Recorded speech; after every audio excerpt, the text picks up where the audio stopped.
Welcome to Moments with Marianne. Allow me to interrupt your train of thought with something that may be one of the most interesting things you hear today. This is Marianne-pestana, and we have two very special guests today. Our first guest is Claire Nelson, and she's here to share with us her memoir, Things I Learned from Falling. Now, in 2018, writer Claire Nelson made international headlines when she fell over 25 feet after wandering off a trail in Joshua Tree. The fall shattered her pelvis, making her completely immobile.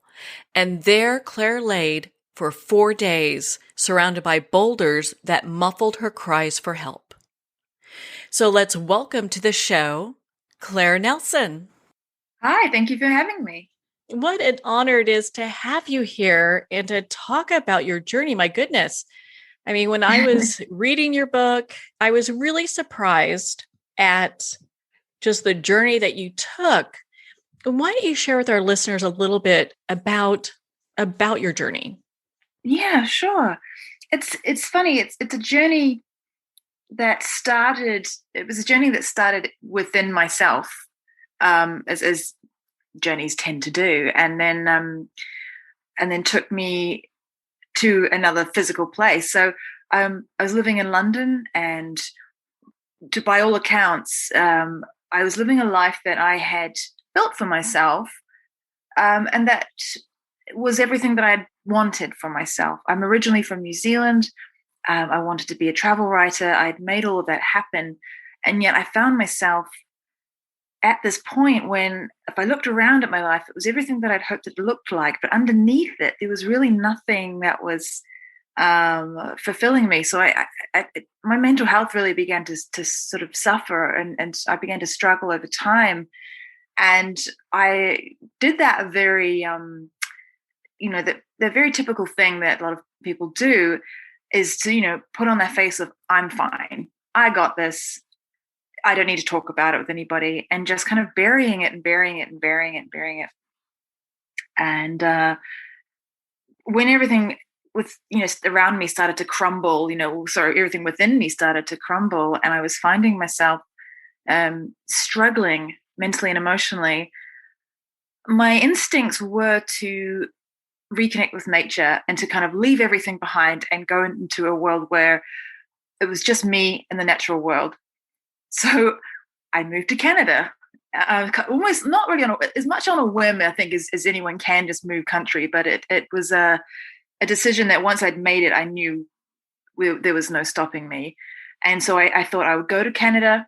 I will be in the mountains. I will immerse myself in what I like to call big nature, and sort of maybe try and figure out what's going on with all this noise in my head and why I'm feeling so unhappy and depressed. And it was then that I got an invitation from an old friend to come down to Joshua Tree in Southern California and house sit for them. And I thought, well, this is great. I can do some hiking in the desert and definitely immerse myself in that big nature that I was looking for. So I took this as a sign, that I'm going in the right direction. So I found myself in Joshua Tree in May of 2018. Well, Joshua Tree, I mean, I know we were talking about this just a little bit ago. I mean, it's some really unforgiving territory. While it's really beautiful, I mean, the surroundings are so unforgiving. Absolutely. It's desert, so it's such an extreme and harsh environment, and everything that's designed to live in the desert is, it's very well adapted to it. And suffice to say that we as human beings are really not so much adapted to life in the desert. I know I've been to Joshua Tree a few times, and if you don't have tons of water and a way back home, it can be a little scary. Absolutely. And, I think, with something like a national park, I think too many of us, I'm definitely speaking for myself here, kind of have this sort of voice in the back of your head that's like, it can't be that dangerous because it's a national park. So you sort of feel like someone's in charge, right? And it's only really in hindsight that I understand that the national parks are places where the land is protected, but we're still in the wilderness, and we're still as prone to, the same dangers and the same risks as if you were just wandering into uncharted territory. Well, I know that, during your hike, some things happened. And I'd love for you to share with our listeners just how things how things progressed to the way that they were. Yeah. So, I mean, I was throwing myself into doing day hikes, and I started with smaller day hikes, but I was really itching to do a full day's hike, and I picked a specific one that leads to this. It's an hour and a half drive across the park to the southern side of the national park, and then the trail itself is about a 4 hour hike, and so I set off on what I thought would be the quietest day of the week, early in the morning, to try and get ahead of the heat. And I was really pleased that there was no one else around. I just wanted that solitude. And it was while I was about, between mile one and mile two, I had come off the trail. I didn't know it at that point, but I'd come off the trail, and I was wandering further and further away. And I reached a point when there was a bit of a rock scramble, which I knew was part of the trail, so I wasn't surprised by it. Still thinking, of course, that I was on the trail. I climbed to the top of a boulder stack, and was trying to make my way down the other side when I slipped. I lost my footing. I fell to about 25 feet to the ground and so badly injured myself. I'd broken my pelvis and was rendered immobile. I couldn't move and couldn't get up. Oh my gosh, that must have just been so scary to go through that, because I mean, you're a mile in the desert, looking Yeah. looking at everything. And I know, I mean, it wasn't just like you just went and took off. I mean, you kind of researched it. You understood that this trail would be kind of moderately hard. Yeah. I mean, I felt really comfortable. I think that was part of the problem, is that I was in my element. I mean, I always feel more at ease in the outdoors for various reasons. And then, of course, I had been, spending already a week and a half in the desert, so I was used to the terrain in my mind. And I had asked the ranger before I set off, like, what to expect on the trail, and he'd mentioned scrambling. So I did not feel at any point that this was risky. And so I think when we don't sense risk, we don't take the sort of extra level of caution and preparation that we might otherwise. So did you think that you were going to die in the desert? I did. It was one of those things that if you are, if you hike often, or if you're in the outdoors often, you hear stories of this happening to people. And, I always thought, that it won't happen to me. But I know that people die, and I knew and you already knew people that died in the national park from various incidents. And so once the realization of my situation hit me, so, I couldn't move, then I realized I had no phone signal out there, so I couldn't call anybody at all. Of course, I realized I was at least a mile off the trail. And then, of course, it occurred to me that I hadn't told anyone where I was going, which I knew better than that. But of course, I just got so comfortable, and I hadn't done that, hadn't told anyone. And because I was in a foreign country house sitting, no one was expecting me back.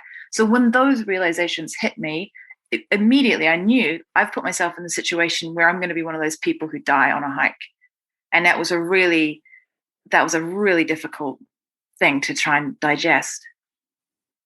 That must have been just so challenging. I mean, the rules, you're an experienced hiker, and, why do you think you decided to go without telling anybody where you would be? It's a really good question. And I've had to do a lot of soul searching since that day. And it made me realize a lot of things. One of them being that I had always put the sense that I was an independent, self-sufficient woman as kind of the pinnacle of strength, and I didn't need anybody else. And I, didn't ask for help, and I didn't let people know where I was going. I was very much driving my own ship, And of course, there is such a thing as over independence and kind of going too far that way, where you keep everyone else at arm's length. And then you realize, actually, we need other people. And by my avoiding meeting any other people and keeping my lines of communication sort of really haphazard, when I actually needed to reach out to people and couldn't, it was my own doing. I mean, I've just spent my whole life very much fending for myself, and thinking that that was the best way to do things. Oh my goodness. Yeah. I mean, I think it's important to kind of look at that because I think all of us can relate to this where we get to this point where we're like, I am so independent. I don't need anybody. But there's a lot of times that we do. Absolutely, absolutely. And I know it's a very, very common trait, and I know particularly with women that we're not very good at asking for help, because I think that what it does is it almost, it's almost like there's a sense of that if you're asking for help, it means that you can't handle it yourself, and it makes you a bit more vulnerable, and it can maybe be perceived as weakness, and you don't want to show that you can't handle it. So we're terrible at, and plus we're afraid of being rejected when we ask for help. So there's all of these underlying fears that stop us from reaching out and connecting with people and asking for their help. And that's really problematic because we need more. We need other people more than we realize. Without a doubt, and especially in situations like this. I mean, so for the people who are solo hikers, what advice would you give them today? I mean, absolutely, the number one rule is to let somebody know where you're going and what time to expect you back. And I mean, in New Zealand, we have a lot of people who come over to New Zealand and they don't do that and they get into trouble. And I would read the papers and think, gosh, don't they know that they're supposed to do that? And then I didn't, because to my mind, I was going into a national park just to do a small hike. And so it doesn't matter where you're going. You could go down to the local forest for an after dinner walk. If you're going by yourself, even if you feel a bit silly doing it, just tell somebody, because you never know if you're going to get into trouble. And it'll be the one time that you don't, that you realize you should have let somebody know. Yeah, I think that's such great advice. I could follow that myself. There have been a few times I've gone hiking by myself. I haven't told anybody. It was just me and my dog. And it's like, oh, we got it, So, Yeah. Yeah, exactly. until we don't got it, right? Until we don't got it, exactly. So I understand you spent 4 days and 3 nights in the desert. That must have been so scary. I mean, you've got tarantulas, you've got rattlesnakes that are there, you've got, big, the coyotes aren't really that big in California, but you got coyotes that are running around. So you've got all these and mountain lions, you've got all these predators in that kind of area. So how did you feel through all this? I mean, that must have just been so scary. The first night was without a doubt the scariest night of my life. I mean, I went from sort of in my head being like, I've injured myself on a hike, in the light of day that feels like, well, this is bad, this is serious, but it doesn't feel as serious than when the night starts to creep in and it's starting to get dark and you're still lying there in the dirt and you can't move. It's like, oh, this is a really serious situation now. And all you have to do is to wait. It's getting dark. You have until the following day, or you just have to lie there and wait it out.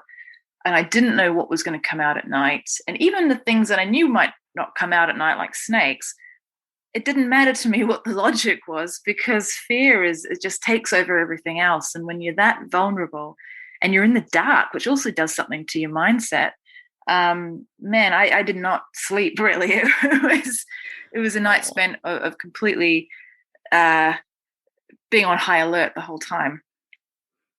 Yes, and I know that that's so difficult because you were really surrounded by these boulders. You're in an area that barely fit you. Yeah, exactly. I mean, on the one hand, I mean, I'm very grateful they landed on a flat clearing of ground. It could have been a lot worse. But yeah, I was sort of swallowed up by this small circle of these towering boulders, and so I was just kind of swallowed up by the desert in a way. So who sounded the alarm that just something wasn't right? The friends I was house sitting for, they were overseas at a wedding, and they know that when I'm traveling, pretty much the only way that people really sort of kept track of me was that I would post on Instagram and let people know what I was up to. So that was really the only way I was connecting. So when I went quiet on Instagram, which always, I feel so ridiculous every time I say it, but we're here, and that's what we do. But they realized I wasn't posting, and then they were texting me and I wasn't replying. And so they knew that was a bit odd. And so they got friends to go around to the house and just see if I was there. And they're like, no, she's not there. The car's not there. And it says on her calendar that she was going to do a hike last Tuesday. And so that's when they called search and rescue. And they said, we think our friend might be in the national park. Can someone go check? Well, thank goodness, thank goodness for all these ways that we connect with people. You can have friends in London who are telling people, hey, you need to go out and search for my friend. Yeah, exactly. I just love that. It just has you kind of thinking, man, all that time that you spent in the desert by yourself, I understand that you came to this point where you really had something life-changing happen. Yeah, I mean, the irony is that I left London because I was feeling like I had to sort some things out within myself, and I wasn't sure what that was. I just knew that something needed to change, and that I needed to kind of approach my life in a different way. Obviously, I'd never in a million years expected to be stranded in that situation in the desert in California, but it sort of it fast tracked a lot of that process for me. And I had to have a really long, hard look at myself and my life in the face of thinking I would die, and think, well, what would I have changed? And that sort of everything was really clear to me then that I need to connect with people in a better way, and I need to connect with myself in a better way, and not be so so hard on myself and so full of shame of the parts of myself that I didn't like, and trying to hide those from people. And just the sort of presenting myself on, say, like social media, and just my best side, and then hiding this other side of my more vulnerable and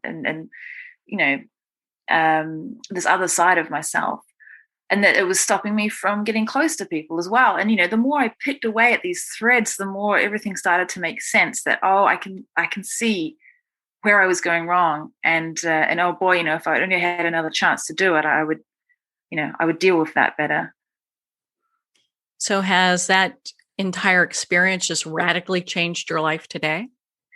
It's radically changed my life, not because I'm suddenly armed with the skills I need to live my life differently, but because I can see what I need to do, and I can I can work towards those things. I mean, it's a life of living your life in one way, in these mindsets that are ingrained, and the amount of things that hold me back that are fear-based, I can see all that now. So that's kind of the first step. And in the 3 years since the accident, I've been, it's a slow process, but beginning to unlearn some of those bad habits, or unhealthy habits, and moving towards something that feels a lot healthier and a lot happier. I know you go through this amazing rescue that they talk about, in your book. You talk about in your book, and we'll save that for our readers. How has recovery been for you? Because I mean, that must have been just so hard, because you had I believed it was, several bones that were broken, including your pelvis. The shattered pelvis was the phrase that really fit that. It was, and I had a fractured foot and a badly sprained ankle, and it's still kind of remarkable to me that I literally have walked away from the accident, and the worst outcome physically I have is I still have pain in my hip, and I still have pain in my ankle, but it doesn't stop me from doing everything that I like to do. But that's one of those things that pain will kind of, I have to manage that over time. And then everything else, sort of the mental and emotional side of it, I still feel like, I'm sure that process is going to be long and ongoing. And, I don't know that life has necessarily come back to anything resembling normal since the accident. So that's also, it's been both helpful and a hindrance to seeing how that experience can help me in my life going forward. Oh my goodness, what a realization you had just with being able to see things in a new light, because everything's based on how we perceive things. And that really allows you to shift not just your perspective, but how we do things as we go forward. And I think a lot of people are looking for that right now. Oh, absolutely. Yeah. I mean, it's only been this past year that I've really realized that what I was getting away into nature to do was to get away into solitude. And then that's because all the value that I was putting on myself and my life was based around other people's perceptions, these external validations and external perceptions, and not really focusing on my own self-perception and, self-acceptance and all of that. So having to kind of really shift the perspective, and look at things differently. And, everything in life it helps if we see things from different perspectives from time to time. But the way we see ourselves, I think ultimately will be the greatest perspective shift we can ever have. Yeah, that can be such a game changer for anybody, is being able to do that. Mm. One of the things I was really fascinated about is some of the videos that you've done. And I know you talk about stop pretending in one of yours, and I would love to have you share that with our listeners. Yeah. The video, I filmed the first video just as like a letting people know what had happened. And then I found myself turning to these videos, turning to my camera to make these videos is a way of consoling myself and feeling like I was being seen and heard when I was so far from it. But even then, it was really weird to me that when I watched them later, I was like, wow, I was still holding back. Like I still didn't want to look silly by showing myself as being completely vulnerable. I still didn't want to show my emotions fully. It was like, wow, I've glued my game face on like early on in life, and I've just not taken it off. And boy, I really should have a think about why I'm doing that and what purpose it serves me. Yeah. And I think all of us need to kind of take a step back. We don't have to go through a traumatic experience to really think about how we can live life differently. Absolutely. And I think, a lot of it comes down to really understanding how much of the decisions we make are not about trying to be strong. It's actually that they're fear-based. We hold ourselves back in so many ways because of things that if you strip it right back, it's just fear. And that's not the kind of fear that keeps us alive. That's the kind of fear that holds us back. And now that I've experienced sort of life and death fear, I can see now that all the other things that I was, that were holding me back in my life that I perceived was me being in control, was actually just me being afraid and avoiding the things that were scary to me. I mean, when we have traumatic events that happen, it really gives us a chance to look at our lives as it is, and should we make it through, have the possibility to make dramatic changes. Absolutely. Yeah, absolutely. I mean, no one wants to look back at their life and think, wow, I wish I hadn't been so afraid all the time. It's a real punch to the gut when you realize that's how you've been living your life. Yeah, you definitely don't want to do that. I know in your book you have a whole section for safety tips for hikers. Mm-hmm. And I really appreciate that because, I think a lot of times we need to kind of, kind of just remind ourselves of some of the basics, Yeah. I mean, I was really, really adamant I wanted to add safety tips in there because there'll be things people knew, but there'll be lots that people didn't. And, I'm not special in any way. I am a person who loves to be in the outdoors. I'm like anyone else who likes to be in the outdoors. And this happened to me. I'd want people to remember that, it can happen to anyone. And as I say in the book at the end, it's like you can be prepared for anything, but you can't be prepared for everything. And so just kind of remembering that can just be so helpful as well, that we're not invincible. Yeah. I mean, it really kind of puts things in perspective. I mean, my goodness, Claire, I mean, it's been such an honor to spend this time with you and to talk about your journey. Where can our listeners connect with you and be part of your community and learn more about your work? Well, I mean, as much as I hate to say it, I'm easiest to contact on Instagram. It served me well, and so people can find me there, and I'm always happy to hear from anyone who wants to reach out and if they have any questions. Well, Claire, thank you so much for taking the time to be on a show with us here today. Oh, it's been a pleasure. Thank you so much.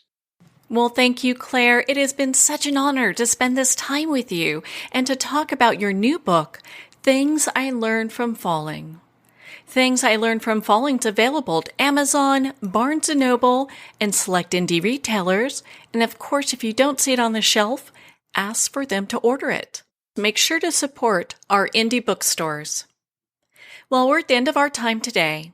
I would like to thank everyone for tuning in. You're listening to Moments with Marianne, where we make every moment count.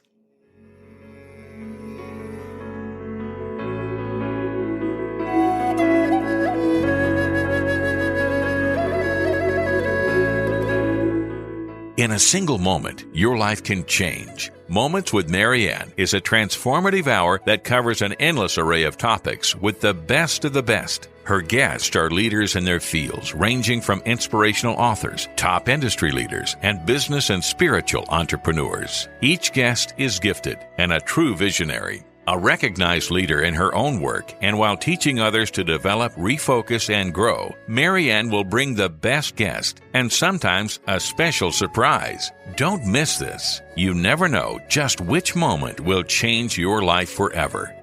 Make sure to tune in and visit momentswithmarianne.com for more information.